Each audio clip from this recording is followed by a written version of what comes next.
Hello, everybody. Welcome to Talk About Houses. I'm Todd. I'm Oana. Okay, so today we're going to talk about building wealth by owning homes and how much a typical homeowner builds.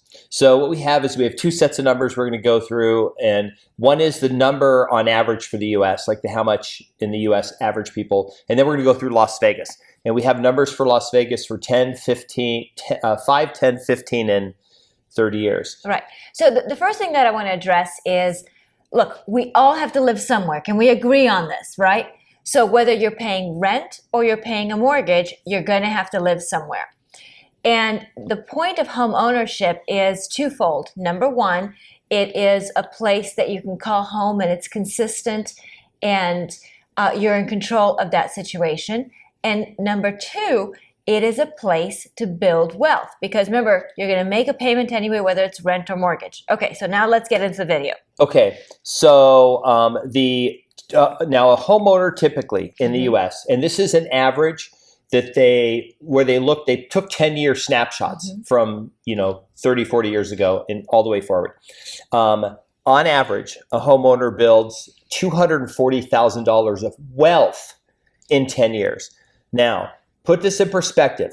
If you make $60,000 a year, you would have to save $24,000 a year. You have to save tax-free. You literally have to save probably half your income to build that kind of wealth. So if you're a renter and you're not owning a home, and the person next to you owns the home, they're building wealth at a far greater rate. And we all know that it's like that on average, people who own homes have 30 times the wealth that non-homeowners do, that renters do. Now, some of that is skewed, of course, because homeowners tend to be older people and people in their 20s tend to be renters on average. Like not all 20-year-olds rent and not all 70-year-olds own a home. We know 80-year-olds that rent houses still, right? Yeah, absolutely. If you go to the master planned age restricted communities, there are renters in there. Absolutely. For a lot of reasons. So, but on average, you're better off if you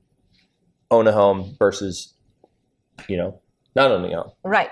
Because like I said, you're going to have to make payments anyway. So you may as well make payments that actually put money in your pocket as opposed to someone else's pocket. Okay.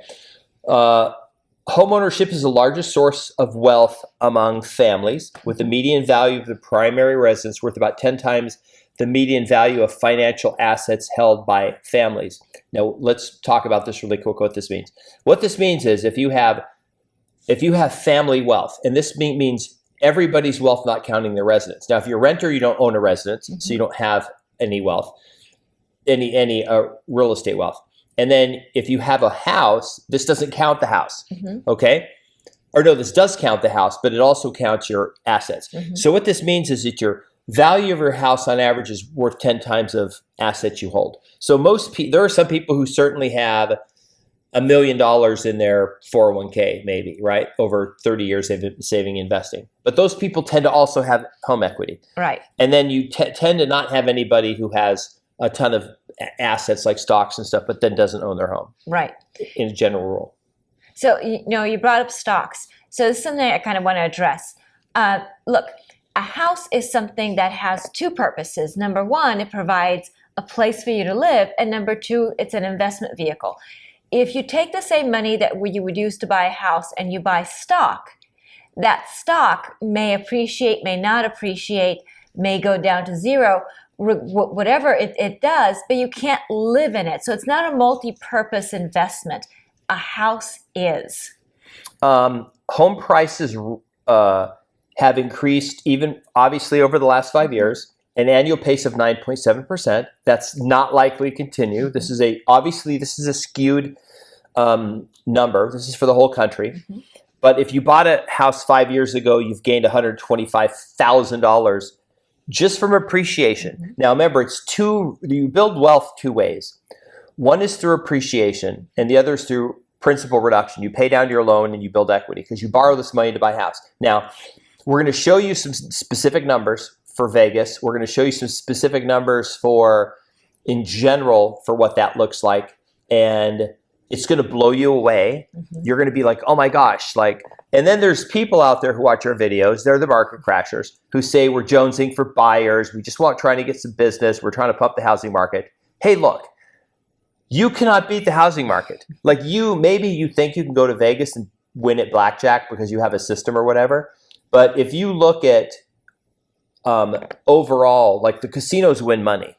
The casinos are designed to win, right? And the housing market's designed to win. Like, so it's going to go up. Like, yes, there are some years where it went down and it could crash. It could go down 30%, but guess what's going to happen? If it goes down 30%, I bet it goes back up. It doubles again. And like if the market crashed, because last time the market crashed, it's tripled since then. Yeah. So we've got something to blow your mind when we show you people that bought at the top of the housing market before it crashed and how much money they made, even though they bought at the worst possible time, and how much money they made. Right. Okay. All right. So what we did was we went and pulled specific numbers for the Las Vegas area. Now this is Las Vegas and Henderson, what's called Paradise, but it's basically Clark County. Okay.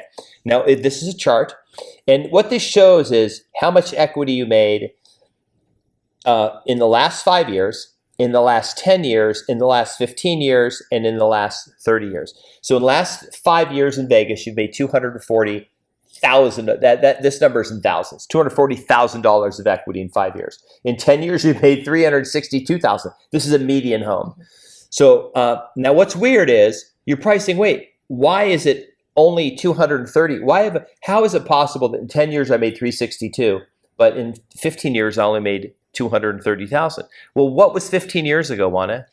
15 years ago was, to put it kindly, the real estate reset in Las Vegas, also known as the Great Recession, the real estate crash, whatever term you want to use. But basically, prices in real estate in Las Vegas tanked. Okay, but and so what this means is, if you bought 10 years ago, you bought at the bottom of the housing market. Mm-hmm. That's why you're up 362,000. Right. But if you bought 15 years ago, that was the top of the housing market. Mm-hmm. But you still made $230,000. So your median house back then, which was maybe 300,000, is now worth over 500,000. Right. And yes, the median house dropped to under 200,000, mm-hmm. but it came back up to where it was and went beyond it. And of course, 30 years, you made $450,000 if you bought a median home 30 years ago. 30 years ago. So I didn't buy a house 30 years ago in Vegas, but my parents did. And it's definitely, this number's pretty close. It's like not too far off from the house they bought. Yeah. Because I bought a house 30 years ago, and that's pretty close. Yeah. So we're talking about real wealth that has been built. Now, what we're going to show you here, this is really cool. Okay. So when you buy a house, you have principal reduction. Right. You also have equity gains. Yes. Now, surprisingly, the principal reduction is a smaller number than the equity gains. Right. So here's the chart I'm going to put up. So what this shows is over 5 years, 10 years, and 30 years. And then it shows the housing wealth gain. That's the total number. Mm-hmm. And then it says principal payment. Now, this is a principal payment of reduction, mm-hmm. a principal reduction. The next one's price gain by appreciation. Mm-hmm. That's just how the home is appreciated. So you can see here on average, the home is appreciating far faster than what you're paying off. Okay. Right. And then this is the annual price change. Now you can see that 30-year number, 5.2%, that is the long-term historical what the market's appreciated at, mm-hmm. roughly. These two higher numbers, 14.2, 13.9, is because the market has appreciated more in the last basically 5 and 10 years. Right. Okay. Here's why this works. If you have $100 and you make 10% on your money, mm-hmm. you make $10, mm-hmm. right? But what if you borrowed $100,000 and you made 10%? Well, you'd make 10,000, right? Mm-hmm. But what if you're borrowing money at 5% and you're making 10%? How much money would you want to borrow? Like, Oana, if I said you can borrow as much money as you want at 5%, and I have this guaranteed investment that'll make 10%. I'm not saying real estate's a guaranteed investment. I'm just giving a theoretical scenario. How much money would you want to borrow? As much money as you're willing to lend me. Okay, so if I loaned you $10 billion, right? Right. And in a year, you would make $1 billion. You would have $500 million in interest payments, and you would be building wealth with no money, right? Right. Buying a house is the same thing. It is an investment vehicle where they will loan you a ton of money at a very low, relatively low interest rate that will tend to appreciate it greater than the interest rate you're paying. Right. The people that bought houses, if the people that bought houses at 2.75% have probably the greatest thing ever. Like history will look back and go, these people, everyone should have been buying houses as much as they could at 2.7, 30-year loans at 2.75%. Like who wouldn't want to borrow money at 2.75% when inflation's at 8%? Right. Look, so between inflation, between just making your principal payments, between all of this, real estate is still a good vehicle to help your money grow, and at the same time, it provides you with a place to live. Yeah. So we thought this was interesting to share. We get criticized by the people who don't own homes, the people who think the housing market's going to crash, and we're just providing information. We're just giving information.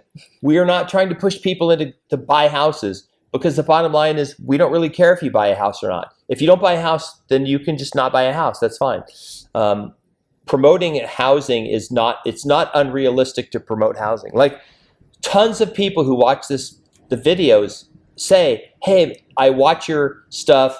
It's great advice. I just went out and bought a house in Las Vegas. And we're like, that's great. We say, congratulations. That's awesome. We love Vegas. It's, people are moving to Vegas, and we don't ever get upset. Oh my God, I can't believe you didn't use us. You're watching our videos, right? Well, first of all, we don't work with buyers, so you probably know that if you watch the videos. So, but we're just saying that it's undeniable. It's almost like the law of physics that real estate will appreciate and beat inflation, and it's not always the greatest investment. Bitcoin has beat it. Tesla stock has beat it in the last 10 years. But the stock market probably beat it, maybe not. Certainly in the last 6 months, the stock market hasn't beat real estate. Right, but I can't live in Bitcoin. And as much as Teslas are nice, I really wouldn't want to live in a Tesla. I would like to live in a home. Yeah. So I still think that a house is a good investment because I can live in it and I can make money with it, which I like a twofer. Okay, we do not give financial advice. This is entertainment purposes only. Right. But I'm just going to give a piece of entertainment advice. Okay. If rates happen to go down below 3% and the market falters, and it does fall, you would be dumb to not go out and say, I'm going to forget everything that I hate about real estate and buy as many houses as I can, especially if you're not super old, and just hold them as long as possible and get super rich. Warren Buffett once said, getting rich quick is hard, but getting rich slow is really easy. You just have to be patient and invest. Right. And wait for a lot of time to happen. Right, and it's easy to do when you're living in a house. Yeah, it's super easy to do. Anyway, we wanted to share this with you. This is just, we thought these were interesting numbers. I thought it was pretty cool on the graph where the 15-year was low, because that represented actual market data for Las Vegas, where you still made money though. You bought at the top of the housing market. You would have lost money in 5 years. You were probably getting close to back even after 10, but after 15, you certainly were making money again. Right. So, look, real estate is like any other investment. It'll go up and down, but over the long term, real estate tends to go up. All right. If you like the video, please share it, leave us your comment, hit the notification bell, and what else? Subscribe, and we'll see you on the next video. Bye. Bye.